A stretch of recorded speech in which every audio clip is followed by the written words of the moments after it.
ಅಸ್ಮದಾಚಾರ್ಯ ಪರ್ಯಂತಾಂ ಒಂದೇ ಗುರು ಪರಂಪರಾ. ನಾವು ಕಠೋಪನಿಷತ್ತಿನ 2ನೇ ಅಧ್ಯಾಯದ ಪ್ರಥಮ ವಂದಿಯ 5 ಮಂತ್ರಗಳನ್ನು ನೋಡಿದ್ದೇವೆ. ಇವತ್ತಿನ ದಿವಸ 6ನೇ ಮಂತ್ರವನ್ನು ನೋಡ್ಬೇಕಾಗ್ಯದ. ಈ 6ನೇ ಮಂತ್ರವನ್ನ ನೋಡುವುದಕ್ಕಿಂತ ಮೊದಲ ಸ್ವಲ್ಪ ಗ್ಯಾಪ್ ಬಹಳ ಆಗ್ಯದ. ಸಾರಾಂಶ ಹೇಳ್ಬಿಡ್ತೀನಿ. 5ನೇ ಮಂತ್ರದಿಂದ ಹೇಳ್ಕೊಂಡು 10ನೇ ಮಂತ್ರ ಮಟ್ಟ ಇರುವಂತಹ ಅಭ್ಯಾಸದ ಪೂರ್ಣ ಸಾರಾಂಶವನ್ನು ಇನ್ನೊಮ್ಮೆ ಹೇಳ್ತೀನಿ.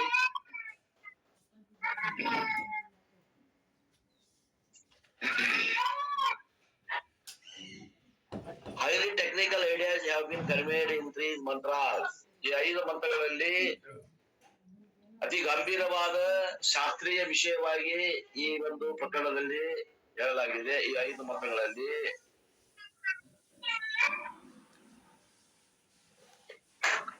ಈ ಅರಿವು ಅನ್ನುವಂಥದ್ದು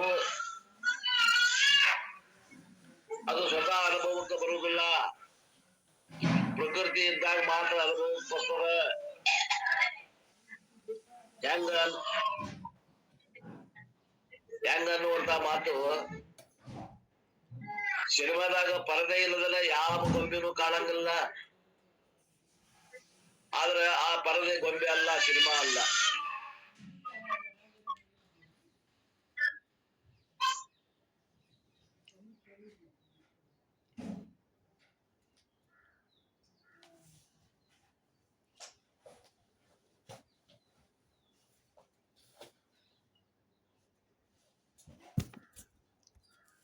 ಅಂತೀವಿ ನಾವು ಪ್ರಕೃತಿಗೆ. ಅಲ್ಲಿ ಆ ಪ್ರಕೃತಿಯಲ್ಲಿ ಪ್ರತಿಬಿಂಬ ಆದಂತಹ ಚೈತನ್ಯಕ್ಕ ರಿಫ್ಲೆಕ್ಟೆಡ್ ಕಾನ್ಶಿಯಸ್ನೆಸ್ ಅಂತೀವಿ, ಆರ್ಸಿ. ಓಸಿ ಒಂದದ, ಆರ್ಸಿ 6 ಅದಾವ. ಮತ್ತ ಆರ್ಸಿ ಎಷ್ಟ್ ಅದಾವ ಅಂದ್ರ RM ಎಷ್ಟ್ ಅದಾವ ಅಷ್ಟದಾವ. RM ನಾವು 6 ಭಾಗ ಮಾಡಿವಿ. ವ್ಯಷ್ಟಿಯಲ್ಲಿ 3, ಸಮಷ್ಟಿಯಲ್ಲಿ 3.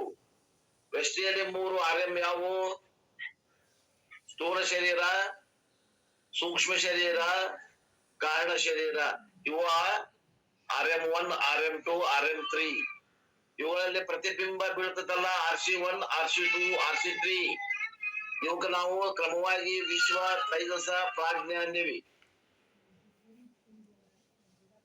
ಇನ್ನ RM4, RM5, RM6 ಎಲ್ಲಿ ತಗೊಂಡ್ವಿ ಅಂದ್ರೆ ಸಮಷ್ಟಿಯಲ್ಲಿ ತಗೊಂಡ್ವಿ. ಸಮಷ್ಟಿ ಜಾಗೃತ ಪ್ರಪಂಚದ ಅಭಿಮಾನಿ ವಿರಾಟ್. ಸಮಷ್ಟಿ ಸೂಕ್ಷ್ಮ ಪ್ರಪಂಚದ ಅಭಿಮಾನಿ ಹಿರಣ್ಯಗರ್ಭ. ಸಮಷ್ಟಿ ಕಾರಣ ಶರೀರದ ಅಭಿಮಾನಿ ಅಂತರ್ಯಾಮಿ ಅಥವಾ ಈಶ್ವರ. ಇವುಗಳಲ್ಲಿ ಪ್ರತಿಬಿಂಬ ಆದಂತಹ RM ಏನಾಯ್ತು? RM4, RM5, RM6 ಯಾವ ಅದು ಅಂದ್ರೆ ಸಮಷ್ಟಿ ಸ್ಥೂಲ ಶರೀರ, ಸಮಷ್ಟಿ ಸೂಕ್ಷ್ಮ ಶರೀರ, ಸಮಷ್ಟಿ ಕಾರಣ ಶರೀರ. ಸಮಷ್ಟಿ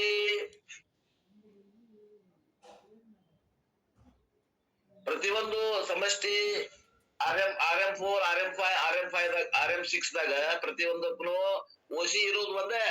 ಆ ಓಸಿದ ಪ್ರತಿಬಿಂಬ ಬಿದ್ದಾಗ ಅಲ್ಲಿ ಕ್ರಮವಾಗಿ RC4, RC5, RC6 ಅಂದ್ವಿ. RC4 ಹೆಸರಿಟ್ವಿ Virat, RC5 ಹೆಸರಿಟ್ವಿ ಹಿರಣ್ಯ ಗರ್ಭ, RC6 ಹೆಸರಿಟ್ವಿ ಅಂತರ್ಯಾಮಿ. ಇಲ್ಲಿ ವ್ಯಷ್ಟಿಯೊಳಗ 3, ಸಮಷ್ಟಿಯೊಳಗ 3 ಉಪಾಧಿಗಳನ್ನ ತಗೊಂಡಿವಿ. ಅವಕ್ಕ RM ಅಂತೀವಿ, ರಿಫ್ಲೆಕ್ಟಿಂಗ್ ಮೀಡಿಯಾ. ಒರಿಜಿನಲ್ ಕಾನ್ಶಿಯಸ್ ಅಂತಂದ್ರ ಬ್ರಹ್ಮ.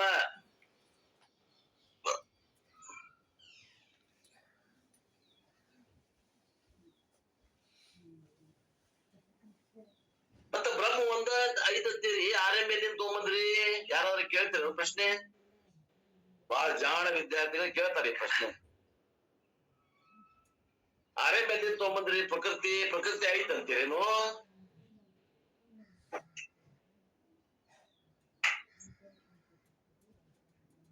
ಪ್ರಕೃತಿ 5 ಅಂತ ಹೇಳ್ಬಿಡ್ರಿ, ನಾವು ದ್ವೈತಿಗಳಾಗ್ಬಿಡ್ತೇವಿ. ಬಹಳ ಸೂಕ್ಷ್ಮ ವಿಚಾರದ. ನಾವು ಅದ್ವೈತಿಗಳಲ್ರಿ. ನಾವು ಅದ್ವೈತಿಗಳ ದ್ವೈತವನ್ನು ಒಪ್ಪಿದಂಗ ಆಗ್ತದೆ. ಪ್ರಕೃತಿ ಐತಿ ಅಂತ ಒಪ್ಪಿದ್ವ ನಾವು ಅದ್ವೈತಿಗಳನ್ನ ತಿಳ್ಕೊಂಡು ಉಳಿಯುವುದಿಲ್ಲ. ಏಕಂ ಏವ ಅದ್ವಿತೀಯ ಬ್ರಹ್ಮವನ್ನ ನಾವು ನಿರ್ಣಯ ಮಾಡಕ್ ಹೊಂಟೋರು ಅದ್ವೈತಿಗಳು. ದ್ವೈತ ಇತ್ತಂದ್ರ ಮೋಕ್ಷ ಆಗೋದಿಲ್ಲ. ನಾನ್ ನಿನ್ನೆ ಹೇಳಾಗತ್ತಿದ್ದೆ, ದ್ವೈತ ಬಂತು ಅಂದ್ರ ಆ ಪರಮಾತ್ಮ ದೊಡ್ಡವ, ನಾನು ಜೀವ ಸಣ್ಣವ, ಇದು ಕಾಯಂ ಉಳಿತದ. ಇದು ನಿಜವಾಗಿ ಇದ್ದದ್ದಾದ್ರೆ ಇರ್ಲಿಲ್ಲ, ನಾವೇನ್ ಬ್ಯಾಡ ಅಂತಿದ್ದಿಲ್ಲ. ಇದು ಭ್ರಮೆ ಅದ, ಒಂದು ಭ್ರಮೆ ಅದ, ಒಂದು ಅಸಲಿ ಅದ. ಇದು ಭ್ರಮ ಅಂತ ನೀವ್ ಹೆಂಗ್ ಹೇಳ್ತೀರಿ? ನಮ್ಗೆ ವೇದ ಪ್ರಮಾಣದ, ಆ ವೇದ ಪ್ರಮಾಣ ಎಲ್ಲದ ಹೆಂಗದ ಅದನ್ನ ಮತ್ತ ಆ ವಿಷಯ ಬೇರೆ ಬರ್ತದ, ಬ್ರಹ್ಮಸೂತ್ರದ ಬರ್ತದ. ಅದನ್ನ ಅಲ್ಲಿ ನೋಡೋಣ.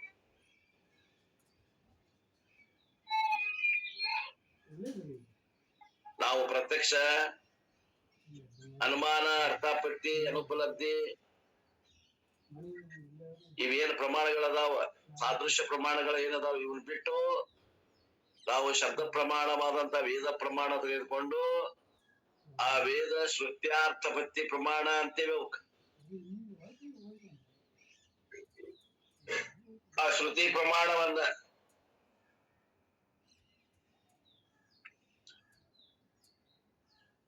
ತಿಳ್ಕೊಂಡು ನಾವು ನಿರ್ಧಾರ ಮಾಡೇ ಹೊರತು ನಮ್ಮ ಮನಸ್ಸಿಗೆ ಬಂದಂಗ ನಿರ್ಧಾರ ಮಾಡಿದ್ದ ನಿರ್ಣಯಗಳು ಅಲ್ಲ.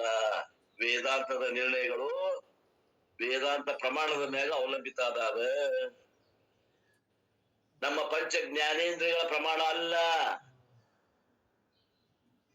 ಈ ಪ್ರಮಾಣಗಳು ಶಬ್ದ, ಸ್ಪರ್ಶ, ರೂಪ, ರಸ, ಗಂಧವನ್ನ ನೋಡ್ಲಿಕ್ಕೆ ಕಣ್ಣು, ಕಿವಿ, ಮೂಗು, ನಾಲಿಗೆ, ಚರ್ಮಗಳು ಪ್ರಮಾಣ ಆಗ್ಯಾವ. ಯಾವ್ದು ಅಶಬ್ದ ಅರೂಪ, ಅಶಬ್ದ ಅರೂಪ, ಅಸ್ಪರ್ಶ, ರಸ, ಅಗಂಧ ಅದ. ಅದಕ್ಕೆ ಇವು 5 ಜ್ಞಾನೇಂದ್ರಿಯಗಳು ಪ್ರಮಾಣ ಆಗುವಲ್ಲಿ ಸಮರ್ಥ ಆಗುವುದಿಲ್ಲ. ತಿಳ್ಕೊಡ್ರಿ. ನಿನ್ನೇನು ಹೇಳಾಗತ್ತಿದ್ರು, ಯಾರೋ ಒಬ್ರು ಗುರುಗಳು ಹೇಳಾಗತ್ತಿದ್ರು, ವೇದ ಪ್ರಮಾಣ, ವೇದ ಪ್ರಮಾಣದಿಂದ ತೆಗೆದುಕೊಂಡಂತ ನಿರ್ಣಯಗಳು ಕಣ್ಣು, ಕಿವಿ, ಮೂಗು, ನಾಲಿಗೆ, ಚರ್ಮದ ಪ್ರಮಾಣದಿಂದ ತೆಗೆದುಕೊಂಡ ನಿರ್ಣಯಗಳಲ್ಲ. ವಿಜ್ಞಾನ ಎದುರಾಗ ಬರ್ತದ. ವಿಜ್ಞಾನ ಶಬ್ದ, ಸ್ಪರ್ಶ, ರೂಪ, ರಸ, ಗಂಧದಾಗ ಬೀಳ್ತದ. ಆದ್ರಾಗ ವಿಜ್ಞಾನಿಗಳು ಏನ ಕಂಡುಹಿಡಿದ್ರು ಶಬ್ದದ ಬಗ್ಗೆ ಕಂಡುಹಿಡಿತಾರ, ರೂಪದ ಬಗ್ಗೆ, ರಸ ಬಗ್ಗೆ, ಗಂಧದ ಬಗ್ಗೆ, ಈ 5 ಜ್ಞಾನೇಂದ್ರಿಯಗಳ ಏನೇನು ಲಭ್ಯದ ಆ ವಿಷಯಗಳನ್ನ, ಈ ನಿಸರ್ಗದ ಗರ್ಭದಲ್ಲಿ ಇದ್ದಂತ ವಿಷಯಗಳನ್ನ ಇವತ್ತಿನ ನಾಳೆ ಕಂಡುಹಿಡಿತಾರೆ, ಇಲ್ಲ ಅನ್ನೋದಿಲ್ಲ. ಆದರೆ ಯಾವುದು ಈ 5 ಇಂದ್ರಿಯಗಳಿಗೆ ಅಗೋಚರವಾಗಿದೆಯೋ ಆ ಬ್ರಹ್ಮವನ್ನ ಈ ವಿಜ್ಞಾನಿಗಳು ಎಂದೆಂದೂ ಕಂಡುಹಿಡಿಯಲಿಕ್ಕೆ ಸಾಧ್ಯ ಇಲ್ಲ. ಬರ್ದಿಟ್ಕೊಳ್ರಿ.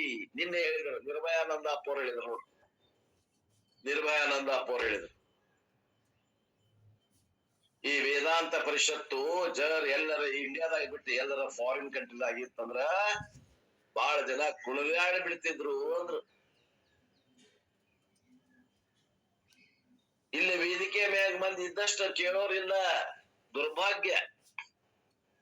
ನಾವು ಪಾಶ್ಚಿಮಾತ್ಯರನ್ನ ಬೆನ್ನ ಹತ್ತಿದೇವಿ. ಅವ್ರು ಬಂದ್ ಹೇಳಿದ್ರೆ ನಾವು ಹೂ ಅಂತೇವಿ, ನಮ್ಮವ್ರು ಹೇಳಿದ್ರೆ ನಾವು ಹೂ ಅನ್ನೋದಿಲ್ಲ ಅನ್ನೋ ಮಾತು ಅವ್ರು ಹೇಳಿದ್ರು.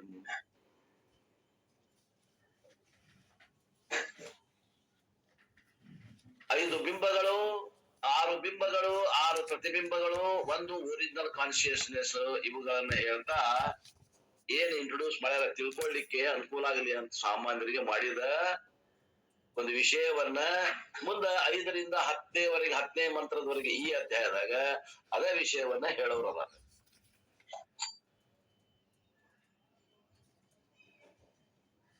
ಮಂತ್ರ number 5 points out the atma express in the form of prajna. 5ನೇ ಮಂತ್ರ ಏನ್ ಹೇಳ್ತು? ಪ್ರಾಜ್ಞನ ವಿಷಯವನ್ನು ಹೇಳ್ತು. ಯಾವುದು? 5ನೇ ಮಂತ್ರ. ಅದು ಮುಗಿದೋದ. ಆದ್ರೂ ಇನ್ನೊಮ್ಮೆ ನೋಡೋಣ. ಪ್ರಾಜ್ಞೆ ವಿಷಯ ಅಂತಂದ್ರೆ ಏನು? ಪ್ರಾಜ್ಞೆಯಲ್ಲಿ ಯಾವುದು? ಆರ್ಸಿ ಯಾವುದು? ಆರ್ಎಂ ಯಾವುದು? ಪ್ರಾಜ್ಞೆಗ ಕಾರಣ ಶರೀರ, ಸಮಷ್ಟಿ ಕಾರಣ ಶರೀರ, ಅದು ವ್ಯಷ್ಟಿ ಕಾರಣ ಶರೀರ. ಅದಕ್ಕೆ 5ನೇ ಮಂತ್ರಕ್ಕೆ ನಾವೇನ್ ತಗೋಬೇಕು? ಸಮಷ್ಟಿ ಒಳಗೆ ತಗೊಂಡ್ರ ಕಾರಣ ಶರೀರ ಅಂತಂದ್ರ ಅಂತರ್ಯಾಮಿ. ಇಲ್ಲ 5ನೇ ಮಂತ್ರದಾಗ ಏನ್ ಹೇಳ್ಯಾರ ನೋಡ್ರಿ, ಯ ಇಮಂ ಮದ್ವದಂ ವೇದ ಆತ್ಮಾನಂ ಜೀವಂ ಮಂತಿಕಾತ್ ಈಶಾನಂ ಭೂತಭವ್ಯಸ್ಯ ನ ತತೋ ವಿಜುಗುಪ್ಸಸೆ ಏತದ್ ವೈತತ್. ಏನಿದ್ರ ಅರ್ಥ ಹೇಳಿ ವಿಚಾರ ಮಾಡಿದ್ವಿ. ಯಾವನು ಈ ಜೇನುತುಪ್ಪವನ್ನು ತಿನ್ನುವ, ಜೀವನನ್ನು ಹತ್ತಿರವಿರುವ ಹಿಂದು ಮುಂದಿನ ಒಡೆಯನಾದ ಆತ್ಮನೆಂದು ಅರಿತುಕೊಳ್ಳುವನೋ ಅವನು ಆಮೇಲೆ ಕಾಪಾಡಿಕೊಳ್ಳುವುದಕ್ಕೆ ಇಚ್ಛಿಸುವುದಿಲ್ಲ. ಅದೇ ಇದು 5ನೇ ಮಂತ್ರ.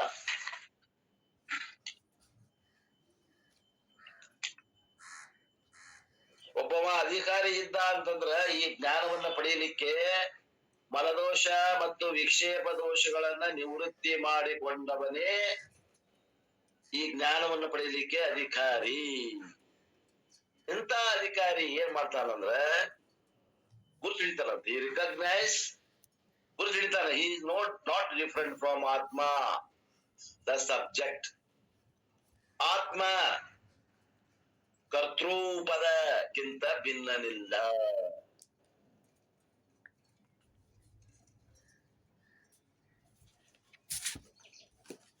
ಸಬ್ಜೆಕ್ಟ್ ಆಬ್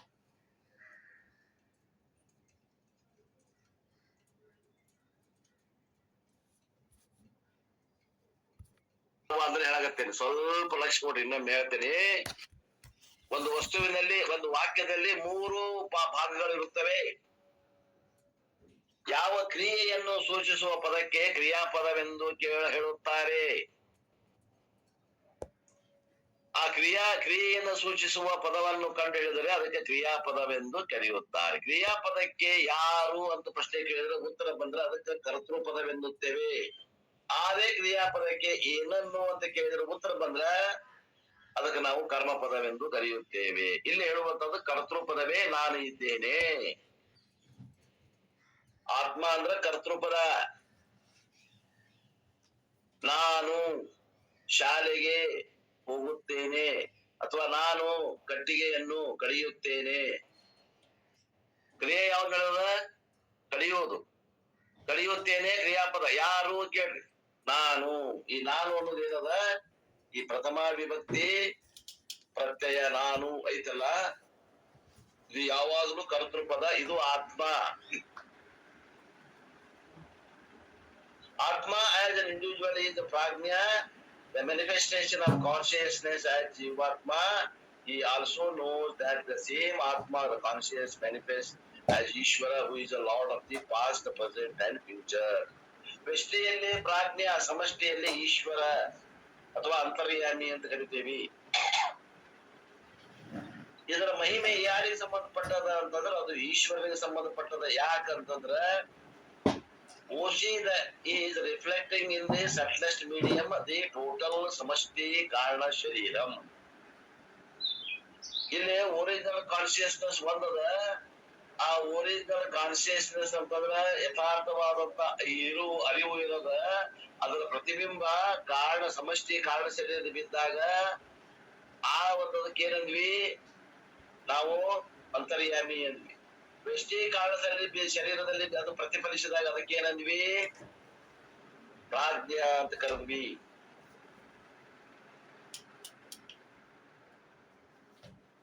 ಮತ್ತ ಆ ಪ್ರತಿಬಿಂಬ ಹೆಂಗದ? ಓಶಿಕ್ಕಿಂತ ಹೆಂಗದ ಅಂತಂದ್ರ ಒಂದು ಉದಾಹರಣೆ ಹೇಳಿದ್ವಿ ನಾವು. ನೆನಪೈತೆ ನೋಡ್ಕೊಡ್ರಿ. ಸೂರ್ಯನ ಪ್ರಕಾಶವನ್ನ ಒಂದು ಕನ್ನಡಿ ಅಂತ ಹಿಡಿದು ಅದರ ಪ್ರತಿಬಿಂಬ ನೀವು ಒಂದು ಗೋಡೆ ಮೇಲೆ ಬೀಳುವಂಗ ನೀವು ಹಿಡಿದು ನೋಡಿದ್ರಿ ಅಂದ್ರ ಆ ಗೋಡೆಯಲ್ಲಿ ಆ ಪ್ರತಿಫಲನ ಹೊಂದಿದಂತ ಬೆಳಕು ಹೆಚ್ಚಿಗೆ ಇರ್ತೈತೋ ಏನ ಸಾಮಾನ್ಯ ಬೆಳಕು ಹೆಚ್ಚಿಗೆ ಇರ್ತೈತೋ ಅಂದ್ರ ಆ ಪ್ರತಿಬಿಂಬ ಚೇತನ ಏನಿರ್ತದ ಅದು ಹೆಚ್ಚಿಗೆ ಇರ್ತದ, ಪ್ರಕಾಶಮಾನವಾಗಿರ್ತದ. ಆ ಪ್ರಕಾಶಮಾನವಾಗಿರುವಂತ ಚೇತನ ಏನದ ಅದು ಪ್ರತಿಬಿಂಬ ಚೇತನ.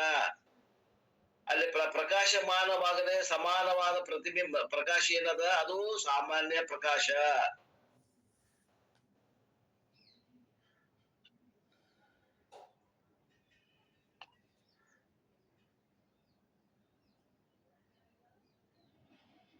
ಆ ಪ್ರತಿಬಿಂಬ ಚೇತನ ಹೆಂಗಿರ್ತದ ಅಂದ್ರ ಬಹಳ ಪ್ರಕಾಶಮಾನವಾಗಿರ್ತದ. ಆದ್ರ ಅಲ್ಲಿ ಸಾಮಾನ್ಯ ಚೇತನ ಏನಿರ್ತದ ಅದು ಕಡಿಮೆ ಪ್ರಕಾಶ ಇರ್ತದ.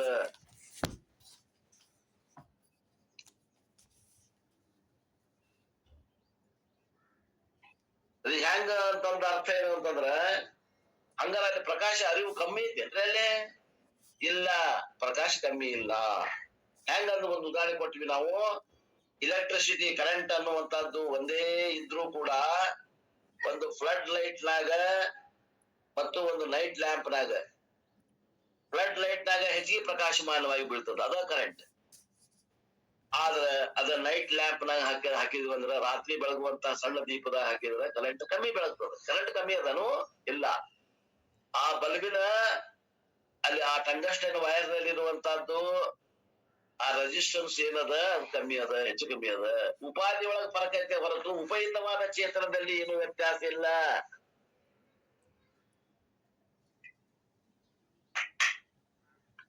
Because of the limitation of the reflecting medium, the jiva becomes limited entity.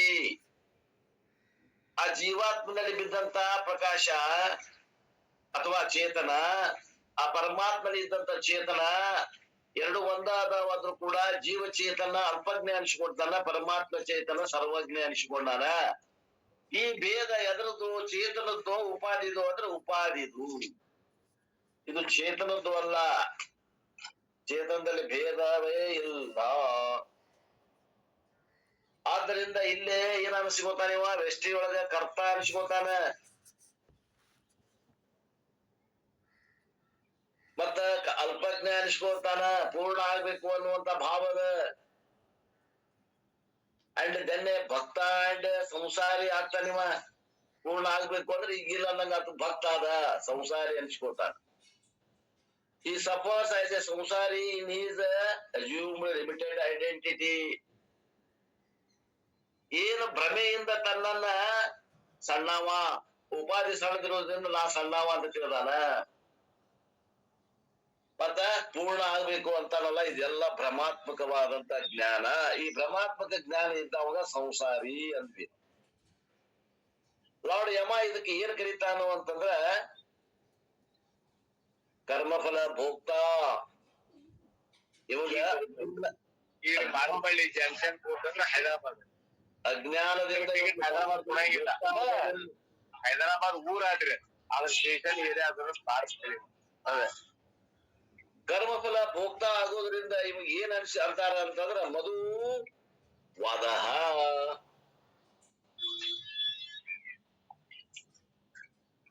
ಮದ್ವದಂ ಆ ಶಬ್ದವನ್ನು ಬಳಸ್ಯಾರಿಲ್ಲ. ಯಾಕ?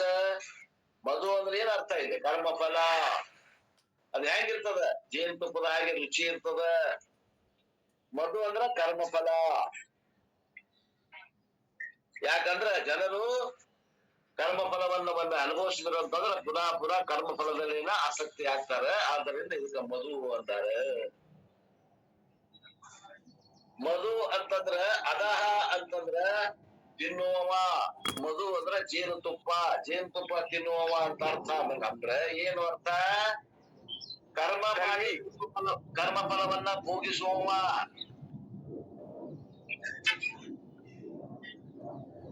ಯಾರೋ ಮಾತಾಡಕತ್ತೀರ, ಡಿಸ್ಟರ್ಬ್ ಮಾಡ್ಬೇಡಿ. ಕರ್ಮಫಲವನ್ನ ಭೋಗಿಸುವವನಿಗೆ ಮಧುವತ್ವಂ ಅಂತ ಶಬ್ದವನ್ನ ಪ್ರಯೋಗ ಮಾಡಿದ್ದಾರೆ. ಸುರೇಶ್ ಕಲ್ಯಾಣ್ ಸೆಟ್ರ್ ಮ್ಯೂಟ್ ಮಾಡ್ಕೊಡಿ. ಅದಹ ಮೀನ್ಸ್ ಕನ್ಸ್ಯೂಮರ್, ಎಕ್ಸ್ಪೀರಿಯನ್ಸರ್ ಆಫ್ ಕರ್ಮಫಲ. ಕರ್ಮಫಲವನ್ನ ಅನುಭವಿಸುವ ಮಧ್ವತ್ವಂ ಅನ್ನುವಂತ ಶಬ್ದವನ್ನ ಇಲ್ಲಿ ಬಳಸಿದಾರ. ಆ ಭೋಕ್ತಾಗ ನಾವು ಸಂಸಾರಿ ಅಂತೀವಿ, ಅವ್ರು ಏನಂತೀವಿ? ಪ್ರಾಜ್ಞ ಜೀವ ಅಂತ ಕರಿತೀವಿ. The wise man understands that the samsari as well as Ishvara is the manifestation of one Atma alone. ಜಾಣನಾದವ ಏನ್ ತಿಳ್ಕೊತಾನಂತಂದ್ರ ಸಂಸಾರಿಯಾದ ಜೀವನು ಮತ್ತು ಅಸಂಸಾರಿಯಾದ ಈಶ್ವರನು ಅಥವಾ ಪ್ರಾಜ್ಞನು ಮತ್ತು ಈಶ್ವರ ಇಬ್ಬರಲ್ಲಿ ಇರುವಂತಹದ್ದು ಒರಿಜಿನಲ್ ಕಾನ್ಶಿಯಸ್ನೆಸ್. ನಾನೊಬ್ಬನೇ, ಅದು ನಾನೇ, ಅದು ಆತ್ಮ ಅಂತ ಗುರುತಿಸ್ತಾನ. ನೋಡ್ರಿ, ಇಷ್ಟ ಇದೆ ಕೆಲಸ ನಮ್ಗೆ. ಗುರುತಿಸುವುದಷ್ಟ ಅದು ಮಾಡುವುದೇನು ಇಲ್ಲ ಇಲ್ಲಿ. ಆ ಉಪಯುಕ್ತವಾದ ಉಪಾಧಿ ಎರಡು ಇದ್ರು ಕೂಡ ಉಪಯುಕ್ತವಾದ ಚೇತನ ಏನದ ಅದು ನಾನು ಅಂತ ಗುರುತಿಸ್ಬೇಕು ಹೊರತು ಆ ಉಪಾಧಿಯಲ್ಲಿ ನಾನು ಅಂತ ನಾವು ಗುರುತಿಸ್ಕೊಂಡಿವಿ ಅಂದ್ರೆ ನಾವು ಸಂಸಾರ ಪ್ರಾಪ್ತಿ ಆಗ್ತದೆ. ಈ ಜ್ಞಾನವನ್ನು ಗಳಿಸಿದ ನಂತರ after gaining this knowledge the seeker is no longer feels insecure. ಆ ಎರಡು ಉಪಾಧಿಗಳ ಅಧಿಷ್ಠಾನವಾದಂತಹ ಆ ಉಪಯುಕ್ತ ಚೇತನವೇ ನಾನೆಂದು ಗುರುತಿಸಿದಂತಹ ಒಬ್ಬ ವಿವೇಕಿಗೆ ಅಭದ್ರತೆ ಅನ್ನೋದಿಲ್ಲ. ಅವನು ಆತ್ಮನೇ ಆಗಿಬಿಡ್ತಾನ. ಆತ್ಮವಿತ್ ಆತ್ಮೈವ ಭವತಿ, ಬ್ರಹ್ಮವಿತ್ ಬ್ರಹ್ಮೈವ ಭವತಿ. ಬ್ರಹ್ಮನನ್ನು ತಿಳಿದವ ಬ್ರಹ್ಮನೇ ಆಗುತ್ತಾನೆ. ಏಕೆಂದರೆ ಅವ ಬ್ರಹ್ಮ ಮೊದಲಿದ್ದಿದ್ದಿಲ್ಲ ಅಂತಲ್ಲ, ಯಾವಾಗಲೂ ಬ್ರಹ್ಮನೇ ಇದ್ದಾನ. ಅಜ್ಞಾನ ಕಾಲದಾಗೂ ನಾವೆಲ್ಲರೂ ಬ್ರಹ್ಮ ಸ್ವರೂಪರೇ ಇದ್ದೇವೆ. ನಾವೇನು ಬದಲಾವಣೆ ಆಗುವುದಿಲ್ಲ. ಆ ಬ್ರಹ್ಮ ಸ್ವರೂಪವನ್ನ ಗುರುತಿಸಿದವ ಏನ್ ಮಾಡ್ತಾನ? ಬ್ರಹ್ಮವಿತ್ ಬ್ರಹ್ಮವನ್ನ ತಿಳಿದವ ಬ್ರಹ್ಮನೇ ಆಗುತ್ತಾನೆ. ಆದ್ದರಿಂದ ಬ್ರಹ್ಮವನ್ನ ತಿಳ್ಕೋ, ಬ್ರಹ್ಮ ಜ್ಞಾನವನ್ನ ಮಾಡ್ಕೋ ಅಂತ ಶಾಸ್ತ್ರಗಳನ್ನು ಹೇಳ್ತವೆ.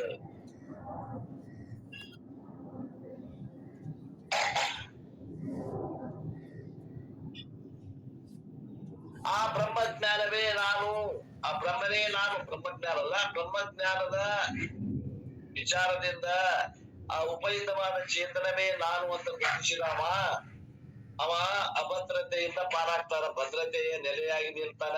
ನಾನು ಹುಟ್ಟವಲ್ಲ, ನಾ ಸಾಯವಲ್ಲ, ನಾ ಉಣ್ಣವಲ್ಲ, ನಾ ಮಾಡವಲ್ಲ, ನಾ ಕರ್ತ ಅಲ್ಲ, ನಾ ಭೋಗ್ತಾ ಅಲ್ಲ. ನಾನು ವ್ಯಾಪಕ ಚೇತನ, ಕೇವಲ ಅರಿವು ನನ್ನ ಸ್ವರೂಪ. ನಾ ಎಂದೆಂದು ಹುಟ್ಟುವುದಲ್ಲ, ಸಾಯವಲ್ಲ. ನನಗೆ ವಿಕಾರಗಳೇ ಇಲ್ಲ.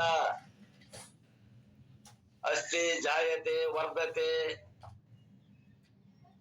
ವಿಪರಿಣಮತೆ ಅಪಕ್ಷೀಯತೆ ವಿನಶ್ಯತೆ ಅನ್ನುವಂತ ಷಡ್ಭಾವ ವಿಕಾರಗಳು ನನಗಿಲ್ಲ. ಆದ್ರಿಂದ ನಾನು ಭದ್ರ. The insecurity never goes away, no matter how much wealth one has. It only gives a false sense of security. ಅಂತಾರ ಅಪ್ಪೋರು. ಧನ ಕನಕ ವಸ್ತ್ರ ವಾಹನ ನೀವು ಎಷ್ಟೇ ಗಳಿಸ್ರಿ, ಎಷ್ಟೇ ಗಳಿಸಿದ್ರು ಕೂಡ ನಮಗ ಆ ಒಂದು ಭದ್ರತಾದ ಅನುಭವ ಬರುವುದೇ ಇಲ್ಲ ಅಂತ ಹೇಳ್ತಾರ. ಇನ್ನೂ ಗಳಿಸ್ಬೇಕು, ಇನ್ನೂ ಮಾಡ್ಬೇಕು, ಇನ್ನೂ ಮಾಡ್ಬೇಕು, ಇನ್ನೂ ಮಾಡ್ಬೇಕು ಅನಿಸುತ್ತೆ ಹೊರತು ಸಾಕಪ್ಪ ಇಂದ ಈಗ ಗಳಿಸೋದು, ಈಗ ಭದ್ರ ಆಗೇವಿ ಅನ್ಸೋದಿಲ್ಲ. ಆದ್ದರಿಂದ ಆ ಭದ್ರತೆಯನ್ನ ಅಲ್ಲಿ ಕಾಣೋ ಬದ್ಲಿ ಇಲ್ಲೇ ಈ ಭದ್ರತೆಯನ್ನ ಕಾಣ್ಲಿ ಅಂತ ಹೇಳ್ತದ ಶಾಸ್ತ್ರ. ಅಲ್ರಿ, ಯಾವ್ದು ಅಪೂರ್ಣದ ಅದನ್ನ ನೀವ್ ಏನಾದ್ರೂ ಹಾಕಿ ತುಂಬಬಹುದು. ಈಗ ಒಂದ್ ವಸ್ತು ಅದ, ಅದಕ್ಕೆ ಆತ್ಮ ಅಂತಾರ, ಅದು ಯಾವಾಗ್ಲೂ ಪೂರ್ಣದ. ಆದ್ರ ಭ್ರಮೆಯಿಂದ ಅದು ನಾನು ಅಪೂರ್ಣ ಅಂತ ತಿಳ್ಕೊಂಡದ ಸಂಸಾರ ಸಮಯದಲ್ಲಿ, ಅಜ್ಞಾನ ಕಾಲದಲ್ಲಿ.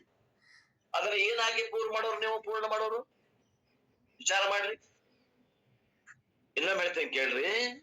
ಯಾವ ಆತ್ಮ ಅಂತೀವಿ ಅದು ನಾನು ಅಂತ ಅಂತೀವಿಯೋ, ಆತ್ಮ ಅಂದ್ರೆ ನಾನು ಅಂತ ಅರ್ಥ. ಸಿಂಪಲ್. ಆತ್ಮ ಅಂದ್ರೆ ಏನು? ನಾನು ಅನ್ನಂಗ.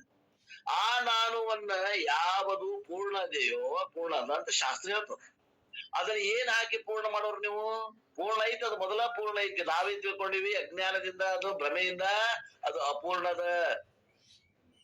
ಅದನ್ನ ಪೂರ್ಣ ಮಾಡ್ಬೇಕು. ಎದರಿಂದ ಮಾಡ್ಬೇಕು ಪೂರ್ಣ? ಅದನ್ನ ಒಬ್ನ ಅದೇನ್ರಿ, 2 ಕೈಗೆ 4 ಕೈಯಾಗಿ ಪೂರ್ಣ ಆಗ್ಬೇಕು ಅಂತ ನಿಮ್ಮ ಲಗ್ನ ಆಗ್ಬೇಕು ಅಂತಾನ. ಲಗ್ನ ಆದ್ರೂ ಸುಖ ಅಂತಾನ. ಪೂರ್ಣ ಆಗ್ತೇನಿ ಅಂತಾನ. ನಾ ಪೂರ್ಣ ಆದ್ನಂದ್ರ ನನಗ್ ಸುಖ ಸಿಗ್ತದ. ಪೂರ್ಣ ಆಗಾಕ್ ಹೊಂಟ ನೀವ. ಇಲ್ರಿ, ಲಗ್ನ ಆಗಿ 2 ವರ್ಷ ಆತು, 1 ಮಗು ಆದ್ರೂ ಪೂರ್ಣ ಆಕೇನಿ ಅಂತಾನ. ಮತ್ತೆ ಹಿಂದೆ ಪೂರ್ಣ ಆಗಿದ್ದೇವ, ಅಪೂರ್ಣ ಆಗಿದ್ದೆ ಲಗ್ನದಾಗ ಗೊತ್ತಿಲ್ಲ. ಭ್ರಮಾದಾಗಿ ಏನಾಗ್ಯಾನ? ಅಪೂರ್ಣದ ತಿಳಿದಲ್ಲ, ಭ್ರಮ ಆಯ್ತದ. ಆ ಭ್ರಮೆಯನ್ನ ಕಳ್ಕೋವಂತ ಶಾಸ್ತ್ರ ಹೇಳ್ತದ. ನಾವು ಏನ್ ಮಾಡಾಕತ್ತೀವಿ? ಭ್ರಮೆಯನ್ನ ಪಕಡಾಗಿ ಇಟ್ಕೊಂಡು ನಾವು ಪೂರ್ಣ ಆಗಾಕ ಏನ್ ತಂದು ಹಾಕ್ಬೇಕು? ಅದಕ್ಕ ಸ್ತ್ರೀ, ಪುತ್ರ, ಧನ, ಕನಕ, ವಸ್ತ್ರ, ವಾಹನ, ಅಂತಸ್ತು, ಐಶ್ವರ್ಯ, ಹಾರ, ಮಾಲಿಯ, ತುರಾಯಿ. ಓಹೋ, ಕ, ಕಿ, ಕನಕ, ಕಾಮಿನಿ, ಕೀರ್ತಿ, ಏನೇನ್ ಹಾಕಿದ್ರೆ ಪೂರ್ಣ ಆಗ್ತೀನಿ ಅಂತ ತಿಳ್ಕೊಂಡು ಪೂರ್ಣ ಆಗಾಕ್ ಹೊಂಟಾನಿವ ಅಜ್ಞಾನಿ ಸಂಸಾರಿ.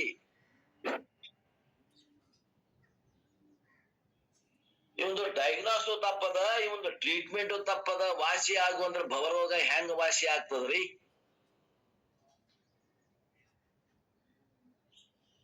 ಮೊದಲ ಡಯಾಗ್ನೋಸ್ ಮಾಡ್ಬೇಕಲ್ಲ, ಯಾವ ರೋಗ ಐತಿಪ್ಪ ಇವಂಗ, ಯಾವ ಔಷಧಿ ಕೊಟ್ರ ಅದ್ರ ರೋಗ ಉಪಶಮನ ಆಗ್ತದ, ವಿಚಾರ ಬೇಕ ಬೇಡೋ? ಶಾಸ್ತ್ರ ವಿಚಾರ ಮಾಡಪ್ಪ. ನೀ ಪೂರ್ಣ ಇದೀನಿ, ಏನಾರ ಹಾಕಿ ಪೂರ್ಣ ಆಗಾವಲ್ಲ ನೀನು. ಮುಂದ ನೀನು ಏನ್ ಮಾಡಿ ಅಂದ್ರ ನಿನ್ನ ಸ್ವರೂಪದ ಮ್ಯಾಗ ಉಳಿದ ಏನೇನೋ ಆವರಣ ಆಗೈತಿ ನಿನಗ, ಆವರಣ ಖರೆ ಅಂತ ತಿಳ್ಕೊಂಡಿ ಆವರಣವನ್ನ ಕಳ್ಕೋ. ಪಡ್ಕೊಳ್ಳೋದ್ರಿಂದ ಪೂರ್ಣ ಆಗುದಿಲ್ಲ, ನೀನು ಕಳ್ಕೊಳ್ಳೋದ್ರಿಂದ ಪೂರ್ಣ ಆಕಿ ಅಂತ ಹೇಳ್ತದ ಶಾಸ್ತ್ರ. ನಾವು ಏನ್ ಮಾಡಾಕತ್ತೇವಿ ಜಗತ್ನಾಗ? ಪಡ್ಕೊಳಕ್ ಹೊಂಟೇವಿ, ಪಡ್ಕೊಂಡು ಪೂರ್ಣ ಆಗಕ್ ಹೊಂಟೇವಿ. ಅಲ್ಲಿ ನಾವು ದಾರಿ ತಪ್ಪೇವಿ. ನಾವು ಕಳ್ಕೋಬೇಕಾಗ್ಯದ, ನಿಜವಾಗಿಯೂ ನಾವು ಕಳ್ಕೋಬೇಕಾಗ್ಯದ.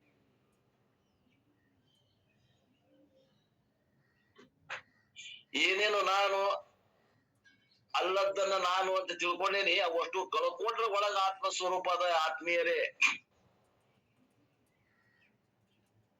ಆತ್ಮ ಸ್ವರೂಪ ಅನ್ನುವಂತ ಪಾರಮಾರ್ಥಿಕವಾಗಿರುವಂತ ವಸ್ತುವಿನ ಮೇಲೆ ಭಿನ್ನ ಸತ್ತಾದಾಗ ಅನೇಕಗಳನ್ನ ಆರೋಪ ಮಾಡೇವಿ. ಸ್ತ್ರೀ, ಪುತ್ರ, ಧನ, ಕನಕ, ವಸ್ತ್ರ, ವಾಹನ, ಈ ಶರೀರ ಮೊದಲು ಮಾಡ್ಕೊಂಡು ಈ 3 ಶರೀರ ಇವು ಕೂಡ ಆತ್ಮನ ಮೇಲೆ ಆರೋಪ ಆಗ್ಯಾವ. ಆದ್ರಿಂದ ಇವೆಲ್ಲವನ್ನ ಕಳ್ಕೊಳ್ಳೋದ್ರಿಂದ ಮೋಕ್ಷ ಸ್ವರೂಪ ಪ್ರತ್ಯಕ್ಷ ಆಗ್ತೈತೆ ಹೊರತು ನಾವೇನಾದ್ರೂ ಪಡ್ಕೊಳ್ಳೋದ್ರಿಂದ ಪೂರ್ಣ ಆಗುವುದಿಲ್ಲ ಅನ್ನುವಂಥದ್ದು ತಿಳ್ಕೋಬೇಕಾಗ್ಯದ ನಾವು.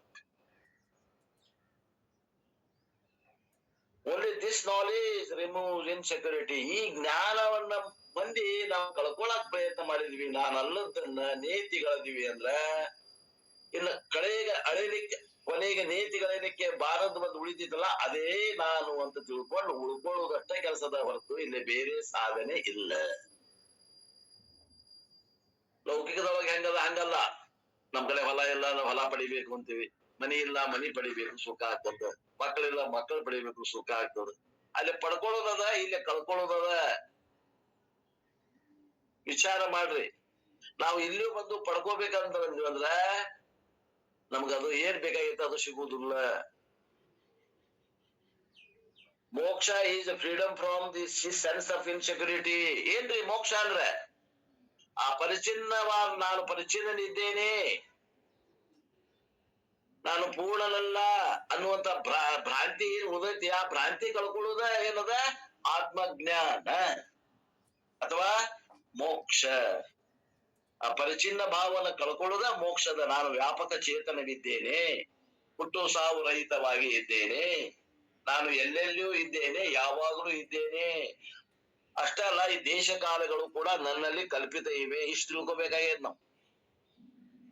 ಈ 5ನೇ ಮಂತ್ರದ ಅರ್ಥವನ್ನು ನಾವು ಹಿಂದೆ ನೋಡಿದ್ವಿ. ಈ ಏನ ಪೇರದ ಇದು ಸಮಷ್ಟಿ ಕಾರಣ ಶರೀರದ ಅಭಿಮಾನಿ ಈಶ್ವರ, ಸಮಷ್ಟಿ ವ್ಯಷ್ಟಿ ಶರೀರದ ಅಭಿಮಾನಿ ಪ್ರಾಜ್ಞ, ಇವರಿಬ್ರು ಕೂಡಿ is none other than atma that Nachiketa asked for. Nachiketa ಆತ್ಮಜ್ಞಾನವನ್ನು ಕೇಳಿದ್ದಲ್ಲ, ಆ ಆತ್ಮಜ್ಞಾನ ಆತ್ಮ ಯಾವ್ದಪ್ಪ ಅಂತಂದ್ರ ಈ ಪ್ರಾಜ್ಞೆ ಮತ್ತು ಈಶ್ವರನಿದ್ದಂತ ಉಪಾಧಿಯನ್ನು ಕಳೆದಂದ್ರೆ ಉಪಯುಕ್ತ ಚೇತನವೇ ನೀನು ಆತ್ಮ ಅದೀಪ, ನೀ ಅದಿಯೋ ನಚಿಕೇತ ಅಂತ ಹೆಂಗ ಯಮಧರ್ಮರಾಯ ಹೇಳಿದ ಹಂಗ ನಾವು ಕೂಡ ಏನ್ ತಿಳ್ಕೋಬೇಕು ಅಂದ್ರೆ ಪ್ರಾಜ್ಞೆ ಮತ್ತು ಈಶ್ವರರಲ್ಲಿ ಇದ್ದಂತ ಉಪಾಧಿಯನ್ನು ಕಳೆದುಕೊಳ್ಳುವ ಚೇತನವೇ ನಾನು ಅಂತ ತಿಳ್ಕೊಳ್ರಿ ಅನ್ನುವಂಥದ್ದು 5ನೇ ಮಂತ್ರದ ಅರ್ಥ. ಇಷ್ಟನ್ನ ನಾವು ಹೋದ ಕ್ಲಾಸ್ ನಲ್ಲಿ ನೋಡಿದ್ವಿ. ಇವತ್ತಿನ ದಿವಸ 6ನೇ ಮಂತ್ರವನ್ನ ನೋಡ್ಬೇಕು. ಆ 6ನೇ ಮಂತ್ರದ ಅರ್ಥವನ್ನ ಹೇಳ್ತೇನೆ, ಓದ್ತೀನಿ ನೋಡಿ. ಯಹ ಪೂರ್ವಂ ತಪಸೋ ಜಾತಂ ಅದ್ಯ ಪೂರ್ವಂ ಅಜಾಯತ ಗುಹಾಂ ಪ್ರವಿಶ್ಯ ತಿಷ್ಟಂತಹ ಯೋ ಭೂತೆ ವ್ಯಪಶ್ಯತ ಏತದ್ ವೈತತ್. ಈ 6ನೇ ಮಂತ್ರ ನಾನು ನಿಮ್ಗೆ ಆಗಲೇ ಹೇಳಿದೆ. 6ನೇ ಮಂತ್ರ ಯಾರನ್ನು ಕುರಿತು ಹೇಳ್ತದ ಬೇಕಾದ್ರೆ ಬರ್ಕೊಂಡ್ಬಿಡ್ರಿ ನಮ್ ಕಡೆ. 6, 7, 9 ಇವು 3 ಮಂತ್ರಗಳು ತೈಜಸನ ಕುರಿತು ಹೇಳ್ತಾವ ಅಥವಾ ಹಿರಣ್ಯ ಗರ್ಭನ ಕುರಿತು ಹೇಳ್ತಾವ. 6, 7, 9 ಮಂತ್ರಗಳು 3 ಮಂತ್ರಗಳು. ನಾವೀಗ ಪ್ರಾಜ್ಞೆ ಮತ್ತೆ ಈಶ್ವರನ ಕುರಿತು 5ನೇ ಮಂತ್ರವನ್ನು ನೋಡಿದೀವಿ. ಅದು ಒಂದೇ ಮಂತ್ರ. ಇನ್ನ ಸಮಷ್ಟಿ ಸೂಕ್ಷ್ಮ ಶರೀರದ ಸಮಷ್ಟಿ ಸೂಕ್ಷ್ಮ ಶರೀರ ಆಗಲಿ, ವ್ಯಷ್ಟಿ ಸೂಕ್ಷ್ಮ ಶರೀರದ ಅಭಿಮಾನಿಗಳಾದಂತ ಹಿರಣ್ಯ ಗರ್ಭ ಮತ್ತು ತೈಜಸನ ಕುರಿತು 3 ಮಂತ್ರಗಳು ಹೇಳ್ತಾವ. ಯಾವ 3 ಮಂತ್ರಗಳಂದ್ರೆ 6, 7 ಮತ್ತು 9. ಆದ್ರಿಂದ ನಾವು 6, 7, 9 ನೋಡಿ ಆಮೇಲೆ 8ಕ್ಕೆ ಬರ್ತೇವೆ. 8 ವಿಶ್ವನ ಬಗ್ಗೆ ಅದ. ಈಗ ಮೊದಲ 6, 7, 9 ನೋಡೋಣ. 6ನೇ ಮಂತ್ರದಾಗ ಏನ್ ಹೇಳ್ತಾರ ಅನ್ನುವಂಥದ್ದನ್ನ ವಿಚಾರ ಮಾಡೋದು. ಯಾವನು ಕಠಿಣದರೆ ಸ್ವಲ್ಪ ವಿಷಯ ಲಕ್ಷ್ಯ ಕೊಡ್ತೇನೆ. ಯಾವನು ನೀರಿಗಿಂತ ಮೊದಲು ತಪಸ್ಸಿನಿಂದ ಹುಟ್ಟಿರುವವನನ್ನು ಗುಹೆಯನ್ನು ಹೊಕ್ಕು ಭೂತಗಳೊಡನೆ ಇರುವವನ್ನಾಗಿ ಕಾಣುತ್ತಾನೋ ಅವನಿಗೆ ಇದೇ ಅದು.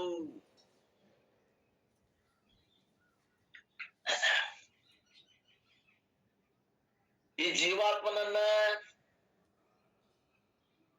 ಮತ್ತೆ ಈ ಯಾವ ಕರ್ಮಗಳನ್ನ ಮಾಡಿದ ಕರ್ಮದ ಅನುಭವ ಯಾರಿಗಾಗ್ತದ, ಕರ್ಮ ಫಲ ಯಾವಾಗ ಅನುಭವ ಆಗ್ತದ,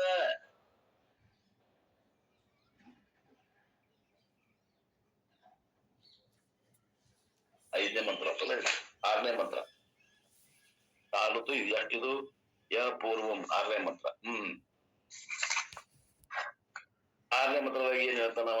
ಹಿರಣ್ಯ ಗರ್ಭ ಕುರಿತು ಹೇಳಾಗತ್ತ 6ನೇ ಮಂತ್ರ. ಕರೆಕ್ಟ್.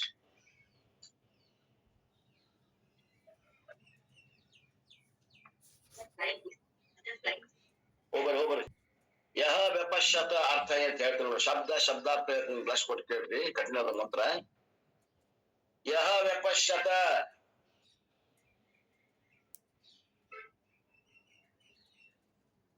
ಯಾರು ತಿಳಿಯುತ್ತಾನೋ, ಯಹ ವ್ಯಪಶ್ಯತ ಅಂದ್ರೆ ಯಾರು ತಿಳಿಯುತ್ತಾರೋ. ಏನನ್ನು ತಿಳಿಬೇಕ್ರಮ್ಮ?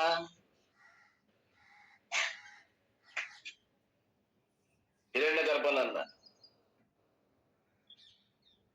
ಜಾತಃ ಹಿರಣ್ಯ ಗರ್ಭ ಹುಟ್ಟಿದ್ದಾನೆ ಅಂತ ಯಾವಾಗ? ಪೂರ್ವಂ ಈ ಮೊದಲು. ಹೆಂಗ್ ತಿಳಿತಾನವ? ತಪಸ್ಸು ಮಾಡಿ ತಿಳಿತಾನ.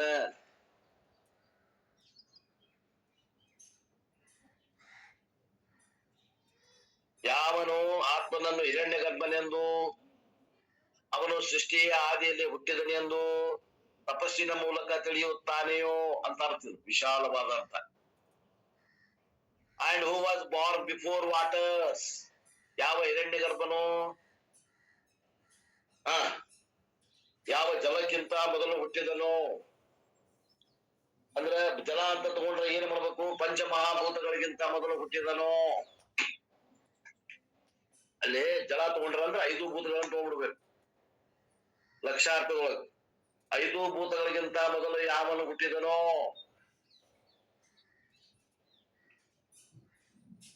ಪ್ರವೇಶ್ಯ ಮತ್ತೆ ಯಾವನು ಪ್ರವೇಶಿಸಿದನೋ. ಎಲ್ಲಿ? ಗುಹಾಂ ಬುದ್ಧಿ ಎಂಬ ಗುಹೆಯನ್ನು ಪ್ರವೇಶಿಸಿದನೋ. ತಿಷ್ಟಂತಿ ಭೂತಾಭಿಹಿ ವಾಸ ಮಾಡಿಕೊಂಡದಾನ. ಎಲ್ಲೇ? ಈ ಭೂತೈಹಿ ಈ ಶರೀರ ಮತ್ತು ಈ ಇಂದ್ರಿಯಗಳ ಮಧ್ಯದಲ್ಲಿ ಜೀವಿಸಿಕೊಂಡಿದ್ದಾನ.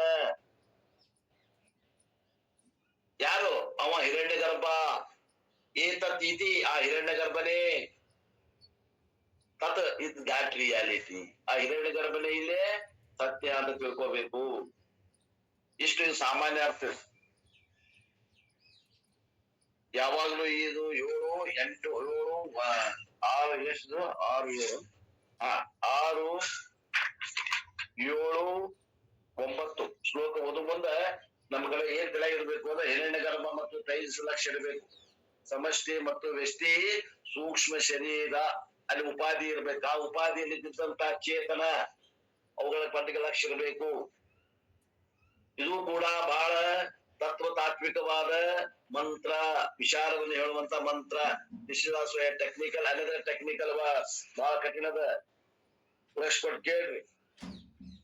ನಾ ಈಗಾಗಲೇ 2 ಸಲ ಹೇಳೀನಿ, ಅದನ್ನ ರಿಪೀಟ್ ಆಗಿ ಹೇಳಾಗತ್ತದ ಇದು Upanishad. In this mantra, Lord Yama points out that the same Atma expresses as Hiranyagarbha.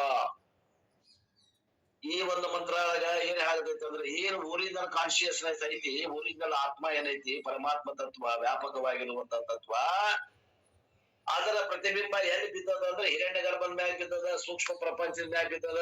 ಅದಕ್ಕ ಹಿರಣ್ಯ ಗರ್ಭ ಅಂತಾರ, ಪ್ರತಿಬಿಂಬಕ್ಕ ಹಿರಣ್ಯ ಗರ್ಭ ಅಂತಾರ.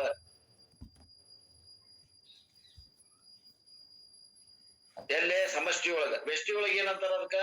ತೈಜಸ. ಯಾವುದು ಸೂಕ್ಷ್ಮ ಶರೀರದಲ್ಲಿ ಪ್ರತಿಬಿಂಬ ಬೀಳ್ತದ ಅದಕ್ಕಂತಾವೆ ತೈಜಸ. ವ್ಯಷ್ಟಿ ಒಳಗ ತೈಜಸ ಅಂತೇವಿ, ಸಮಷ್ಟಿ ಒಳಗ ಹಿರಣ್ಯ ಗರ್ಭ ಅಂತೇವಿ.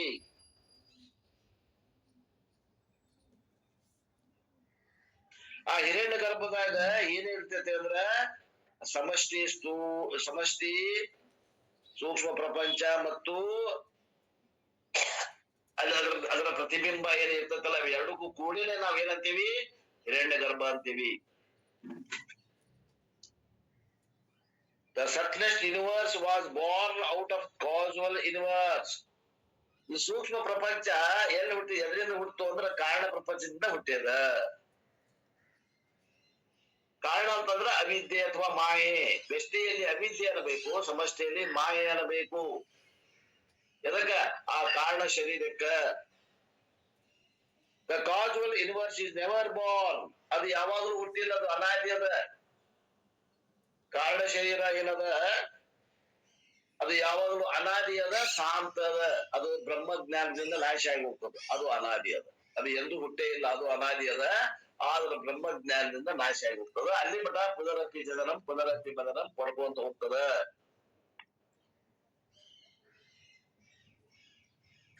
This always exists even at the time of pralaya. ಈ ಏನು ಕಾರಣ ಶರೀರ ಅದ, ಈ ಕಾರಣ ಶರೀರ ಪ್ರಳಯಾವಸ್ಥೆಯಲ್ಲೂ ಇರ್ತದ, ಬೀಜ ರೂಪದಿಂದ ಇರ್ತದ. ಇದ್ರ ನಾಶ ಒಲೆ ಹೇಳೋದಿಲ್ಲ, ಅನಾದಿ ಅಂತ ಹೇಳ್ತೀವಿ ನಾವು. ತಿಳ್ಕೊಡ್ರಿ ಶಬ್ದಗಳನ್ನ. ಅನಾದಿ ಶಾಂತ ಐತಿ ಮಾಯಾ, ಅನಾದಿ ಅನಂತ ಐತಿ ಬ್ರಹ್ಮ. ಇವು ಎರಡು ತದ್ ವಿರುದ್ಧ ಲಕ್ಷಣಗಳು ತಿಳ್ಕೊಡ್ರಿ, ತಲೆ ಹಿಡಿದು. ಅನಾದಿ ಅನಂತ ಇರೋದು ಬ್ರಹ್ಮ, ಅನಾದಿ ಶಾಂತ ಇರೋದು ಶಾಂತ. ಶಾಂತ ಅಲ್ಲ, ಶಾಂತ. ಸ ಅಂತ ಅಂತ ಉಳ್ಳದ್ದು ಅಂತ ಅರ್ಥ. ಅನಾದಿ ಅನಂತವಾಗಿರೋದು ಬ್ರಹ್ಮ, ಅನಾದಿ ಶಾಂತ ಏನೈತಲ್ಲ ಅದು ಮಾಯೆ ಅಥವಾ ಅವಿದ್ಯೆ ಅಥವಾ ಕಾರಣ ಶರೀರ. ಇವೆಲ್ಲಕ್ಕೂ ಒಂದೇ ಹೆಸರು. Ishwara, the RC existed before creation during ಪ್ರಳಯಂ. ಆ ಸಮಷ್ಟಿ ಬೀಜ ರೂಪದಿಂದ ಇರುವಂತಹದ್ದು ಏನಂತೀವಿ?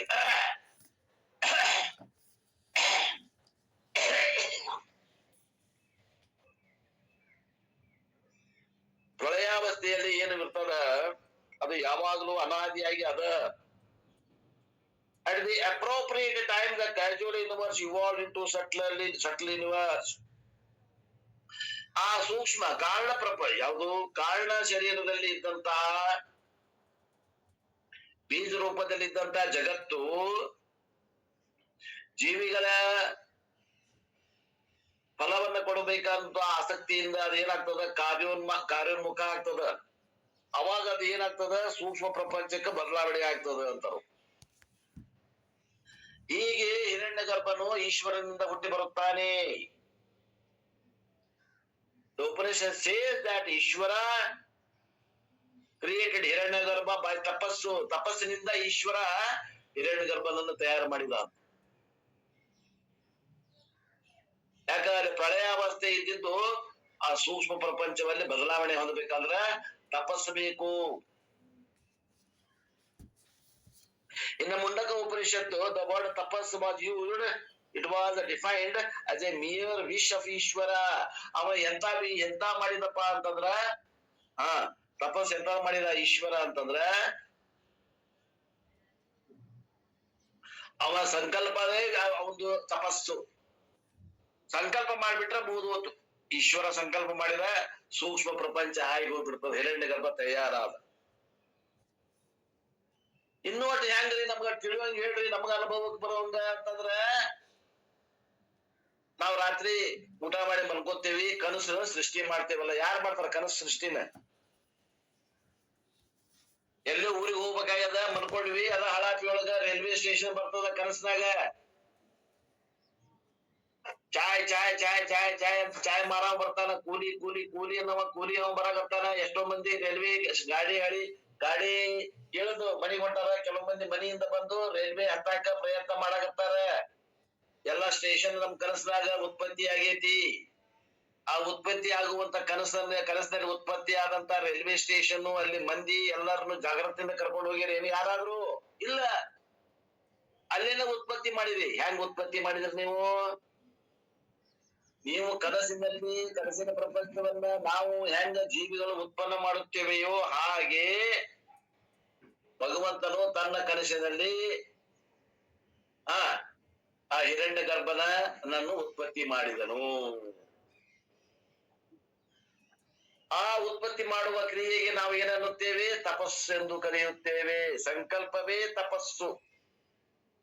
ಯಾರಿಗೆ? ಆ ಈಶ್ವರನಿಗೆ ಸಂಕಲ್ಪವೇ ತಪಸ್ಸು ಅನ್ನುವಂತ ಮಾತನ್ನ ಇಲ್ಲಿ ಹೇಳಾಗತ್ತಾರ. It's like creating a dream requires no effort.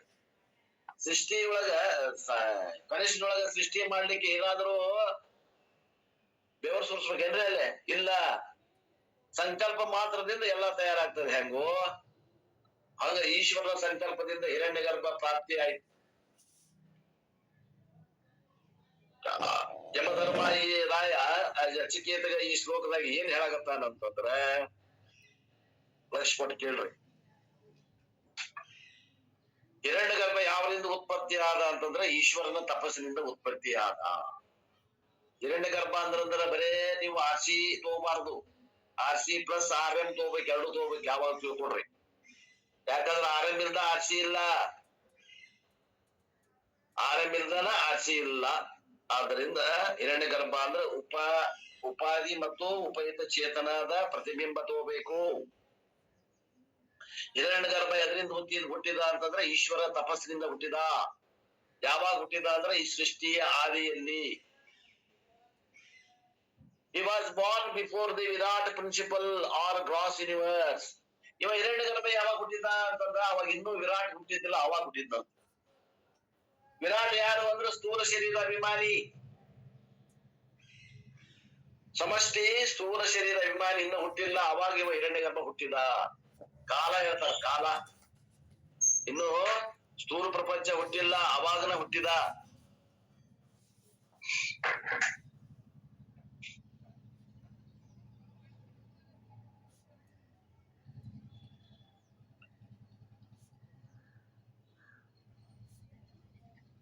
ಅಭ್ಯ ಅಂತ ಒಂದು ಶಬ್ದ ಬಂದದ. ಅಭ್ಯ ಅಂದ್ರೆ ನೀರು. ನೀರು ಅನ್ನುವಂತದ್ದನ್ನ ವಿಷಯಕ್ಕೆ ಇಲ್ಲಿ ಏನ್ ತಗೋಬೇಕು ಅಂದ್ರೆ ಪಂಚಮಹಾಭೂತಗಳು ಹುಟ್ಟೋಕ್ಕಿಂತ ಮೊದಲ ಇವ ಹುಟ್ಟಿದ.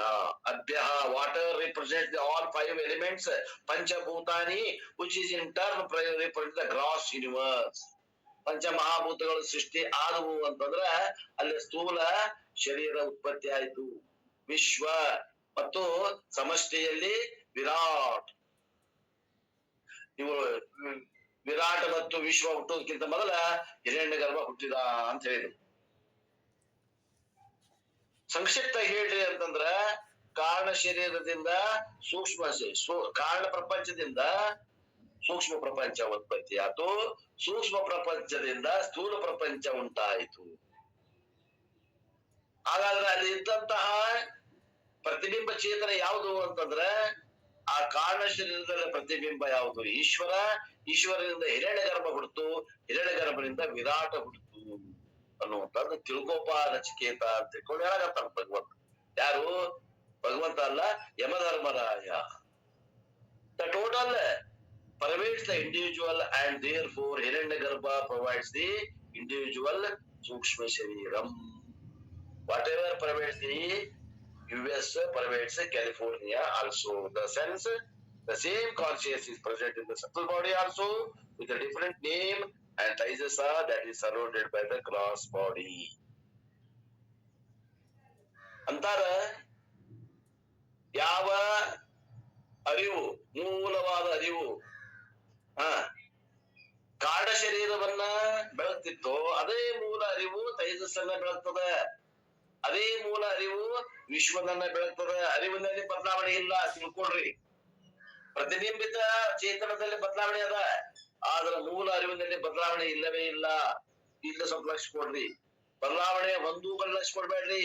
ಬದಲಾವಣೆ ಆಗದೇ ಇರುವಂತಹ ಒರಿಜಿನಲ್ ಕಾನ್ಶಿಯಸ್ನೆಸ್ ಅಂತ ಏನ್ ಹೆಸರು ಓಸಿ ಅಂತ ಹೆಸರಿಟ್ಟೇವಿ, ಅದು ಇಷ್ಟೆಲ್ಲ ಆದಾಗ ಕೂಡ ಬದಲಾವಣೆ ಆಗಿಲ್ಲ, ಆ ಕಡೆ ಲಕ್ಷ ಕೊಡ್ರಿ. ಅದೇ ನೀವು ಇದ್ದೀರಿ ನಾವೆಲ್ಲ, ಅದೇ ನಾವದೇ. ಬದಲಾವಣೆ ಯಾವೂ ನಾವಲ್ಲ.